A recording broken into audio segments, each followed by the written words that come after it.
पोलिसांच्या सर्व बैठका आणि त्यांच्याबरोबरील संवादावर बहिष्कार टाकण्याचा निर्णय आज सर्वपक्षीय कृती समितीच्या बैठकीत घेण्यात आला।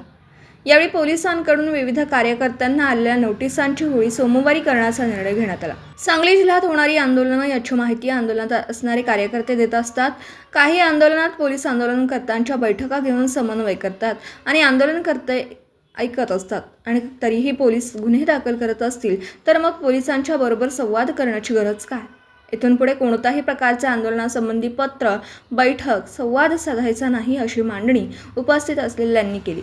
अशी भूमिका घेऊन आंदोलन करण्याचा निर्णय घेण्यात आला। यावेळी जिल्हा प्रशासन सत्ताधाऱ्यांचा निषेध करण्यात आला। या आंदोलनाचा भाग म्हणून सोमवार 2 मार्च 2026 रोजी सायंकाळी 5:30 वाजता पोलिसांनी कार्यकर्त्यांना दिलेल्या नोटिसांची होळी मारुती चौकात करण्याचा निर्णय घेण्यात आला। त्यानंतर लोकप्रतिनिधींना निवेदन देणं, त्यानंतर मोर्चाचं आयोजन करणं असं नियोजन आजच्या बैठकीत करण्यात आलं। सतीश साखळकर, कॉम्रेड उमेश देशमुख, तानाजी सावंत, शंभूराज काटकर, विराज कोकणे, कुलदीप देवकुळे, विद बर्वे, नितीन चव्हाण, रवींद्र वळवडे, आशिष कोरी, वसीम मुलकिरण कांबळे, उत्तम कांबळे, नितीन मिरजकर, आकेश दडनावर, मोहन चौरमुले, रेखा पाटील, सुजाताताई इंगळे, सुवर्णा कोकण, योगेश पाटील।